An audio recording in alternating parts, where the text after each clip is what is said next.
नमस्कार दोस्तों, स्वागत है स्टडी अड्डा ऑनलाइन क्लासेज के ऑनलाइन टेस्ट सीरीज़ में। हम इलेक्ट्रॉनिक्स थ्योरी से संबंधित ऑब्जेक्टिव टेस्ट सीरीज़ डिस्कस करेंगे। जल्दी से अपने दोस्तों के साथ लिंक शेयर करें। चलिए शुरू करते हैं। आज का पहला क्वेश्चन अपना इस प्रकार है। जल्दी से क्वेश्चन ध्यानपूर्वक पढ़ें व आंसर कमेंट करके बताएं। इंडक्शन मोटर में सिंक्रोनस स्पीड ज्ञात करने का सूत्र है, बताएं। इंडक्शन मोटर में सिंक्रोनस स्पीड ज्ञात करने का फॉर्मूला इनमें से कौन सा है?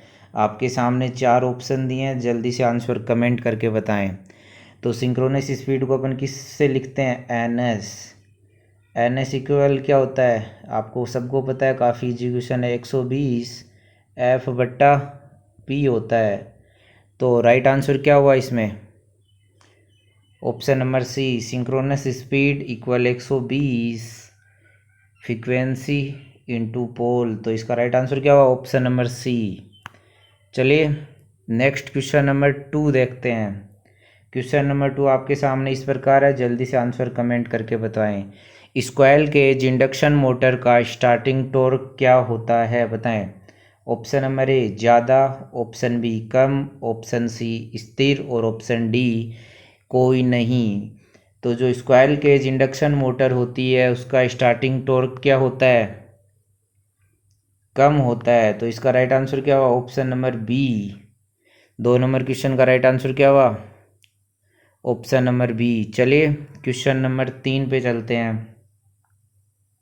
स्लिप रिंग इंडक्शन मोटर का स्टार्टिंग करंट क्या होता है, बताएं। स्लिप रिंग इंडक्शन मोटर का स्टार्टिंग करंट क्या होता है? ऑप्शन नंबर ए ज़्यादा, ऑप्शन बी कम, ऑप्शन सी स्थिर, ऑप्शन डी कोई नहीं। तो जो स्लिप रिंग इंडक्शन मोटर होती है उसको अपन कौन से स्टार्टर से स्टार्ट करते हैं? रोटर रेजिस्टेंस स्टार्टर से। और इसका स्टार्टिंग टॉर्क क्या होता है? कम होता है। तो राइट आंसर क्या हुआ? Option number B. Option B इसका क्या होगा? Right answer.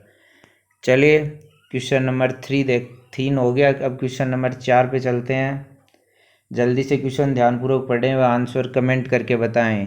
इनमें से स्थैतिक इन्वर्टर कौन सा है, बताएं। स्थैतिक इन्वर्टर कौन सा है? इनमें से इन्वर्टर का क्या कार्य होता है? Option number A rotary inverter, option B electronic inverter, option C ignitron inverter और ऑप्शन डी उपरोक्त सभी। तो 4 नंबर क्वेश्चन का राइट आंसर क्या होगा? जो इलेक्ट्रॉनिक इन्वर्टर होता है वो कैसा इन्वर्टर होता है? स्थैतिक इन्वर्टर होता है। स्थैतिक क्या होता है? जिसमें कोई घूमने वाला भाग नहीं होता। तो 4 नंबर ऑप्शन क्वेश्चन का राइट आंसर क्या हुआ? ऑप्शन नंबर बी इसका राइट आंसर हुआ। चलिए क्वेश्चन नंबर 5 देख लेते हैं। ट्रांजिस्टर टाइप इन्वर्टर्स में ट्रांजिस्टर क्या करते हैं? ऑप्शन नंबर ए एसी को रेक्टिफाई करते हैं, ऑप्शन बी डीसी को बढ़ाते हैं, ऑप्शन सी पल्सेटिंग डीसी बनाते हैं और ऑप्शन डी उपरोक्त सभी कार्य करते हैं। जल्दी से आंसर कमेंट करके बताएं। ट्रांजिस्टर टाइप इन्वर्टर्स में ट्रांजिस्टर का क्या कार्य होता है? 5 नंबर क्वेश्चन का राइट आंसर क्या होगा? जल्दी से आंसर कमेंट करके बताएं। ट्रांजिस्टर टाइप इन्वर्टर में ट्रांजिस्टर क्या करते हैं? पल्सेटिंग डीसी बनाते हैं। 5 नंबर क्वेश्चन का राइट आंसर क्या हुआ? Option number C pulsating DC बनाते हैं। चलिए बिना देरी किए हुए अगला क्वेश्चन देखते हैं। क्वेश्चन नंबर 6 आपके सामने है। धारा में रिपल बढ़ने से, धारा के अंदर रिपल बढ़ने से क्या होता है? ऑप्शन नंबर ए दिष्ट धारा की क्वालिटी बढ़ती है, ऑप्शन बी दिष्ट धारा की क्वालिटी कम होती है, ऑप्शन सी धारा का एसी घटक कम होता है और ऑप्शन डी धारा का एसी घटक बढ़ता है। बताएं धारा में रिपल का मान बढ़ने से क्या होता है? जल्दी से आंसर कमेंट करके बताएं। क्वेश्चन नंबर 6 का राइट आंसर क्या होगा? धारा में रिपल बढ़ने से क्या होता है? धारा में जो एसी घटक होता है, धारा में जो एसी का घटक होता है वह क्या होता है? बढ़ता है। तो 6 नंबर क्वेश्चन का राइट आंसर क्या हुआ? Option number D. चलिए क्वेश्चन नंबर 7, ध्यानपूर्वक पढ़ें और जल्दी से आंसर कमेंट करके बताएं। एक नो फेज रोटरी कन्वर्टर में स्लिप रिंग की संख्या होती है, बताएं। एक नो फेज का रोटरी कन्वर्टर है, उसमें स्लिप रिंग की संख्या पूछी है, कितनी होती है। जल्दी से क्वेश्चन का आंसर कमेंट करके बताएं। Option number A 6, option B 12, option C 9 और ऑप्शन डी 3। तो नो फेज रोटरी कन्वर्टर में स्लिप रिंग की संख्या कितनी होती है? 3 होती है। इसका राइट आंसर क्या हुआ? Option number D. 7 number question का राइट आंसर क्या हुआ? Option number D. चलिए क्वेश्चन नंबर 8 आपके सामने इस प्रकार है, जल्दी से आंसर कमेंट करके बताएं। रोटरी कन्वर्टर के आर्मेचर में एसी हेतु टेपिंग की व्यवस्था की जाती है। एक फेज कन्वर्टर में निकटवर्ती टेपिंग के मध्य कोण होता है, बताएं। रोटरी कन्वर्टर में एसी हेतु टेपिंग व्यवस्था होती है। एक फेज में निकटवर्ती टेपिंग के मध्य कितने डिग्री का कोण होता है? जल्दी से आंसर कमेंट करके बताएं। 8 नंबर क्वेश्चन का राइट आंसर क्या होगा? Option number A 180 degree, option B 90 degree, option C 120 degree और ऑप्शन डी 30 डिग्री। तो एक फेज कन्वर्टर के निकटवर्ती टेपिंग में कितने डिग्री का कोण होता है? 180 डिग्री। इसका राइट आंसर ऑप्शन नंबर क्या होगा? ए। चलिए क्वेश्चन नंबर 9 आपके सामने इस प्रकार है, जल्दी से आंसर कमेंट करके बताएं। एक सही अवस्था वाले रेक्टिफायर का प्रतिरोध होता है, बताएं। क्वेश्चन नंबर 9 का आंसर कमेंट करके बताएं जल्दी से। एक सही अवस्था वाले रेक्टिफायर का प्रतिरोध होता है। ऑप्शन नंबर ए दोनों दिशाओं में शून्य प्रतिरोध, ऑप्शन बी दोनों दिशाओं में निम्न प्रतिरोध, ऑप्शन सी दोनों दिशाओं में उच्च प्रतिरोध और ऑप्शन डी एक दिशा में निम्न तथा दूसरी दिशा में उच्च प्रतिरोध।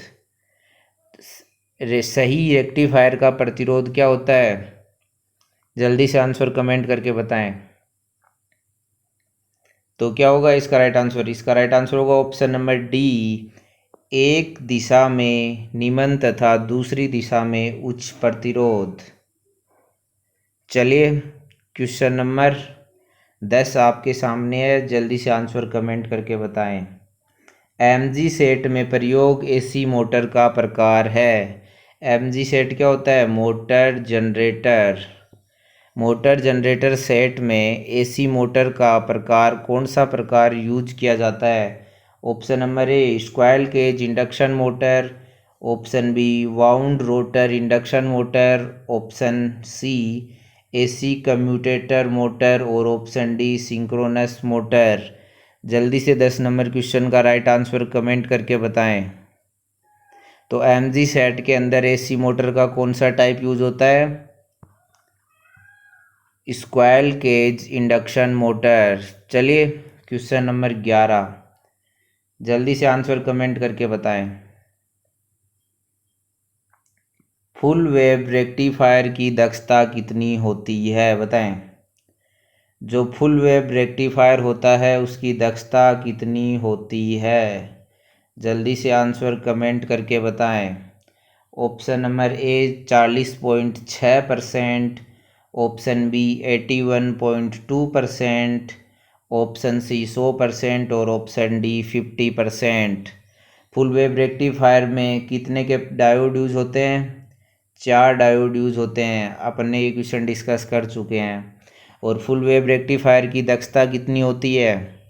81.2% फुल वेव रेक्टिफायर की दक्षता होती है। तो इसका राइट आंसर क्या हुआ? Option number B. समझने वाले क्वेश्चन है नहीं, याद रखने लायक क्वेश्चन है। सभी क्वेश्चन याद रखें, आने वाली सभी टेक्निकल एग्ज़ाम्स में आपके लिए काफ़ी हेल्पफुल रहेंगे। अपन रोज़ाना इसी टाइम इस तरह की टेस्ट सीरीज डिस्कस करेंगे। आप इस टेस्ट सीरीज से अपनी तैयारी चेक कर सकते हो।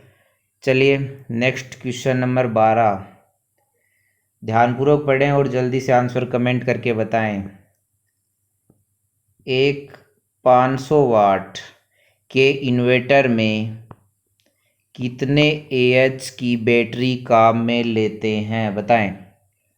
काफ़ी इम्पोर्टेंट क्वेश्चन है, काफ़ी इम्पोर्टेंट क्वेश्चन है, जल्दी से आंसर कमेंट करके बताएं। 500 वाट के इन्वर्टर में कितने AH की बैटरी काम में लेते हैं। ऑप्शन नंबर ए 500 AH की, ऑप्शन बी 100 AH की, ऑप्शन सी 135 AH और ऑप्शन डी 120 AH। 500 वाट के इन्वर्टर में कितने AH का फुल फॉर्म क्या होती है, एम्पियर घंटा बैटरी की क्षमता होती है। तो जल्दी से आंसर कमेंट करके बताएं कितने AH की बैटरी काम में लेंगे 500 वाट के इन्वर्टर में। 12 नंबर क्वेश्चन का राइट आंसर क्या होगा। अगर इन्वर्टर 500 वाट का है तो कितने AH की बैटरी यूज लेंगे, 135। इसका राइट आंसर क्या होगा, ऑप्शन नंबर सी। चलिए नेक्स्ट क्वेश्चन नंबर 13 आपके सामने इस पर है, जल्दी से आंसर कमेंट करके बताएं।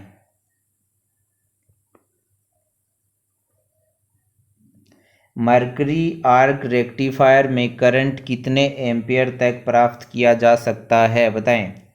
13 नंबर क्वेश्चन का राइट आंसर क्या होगा।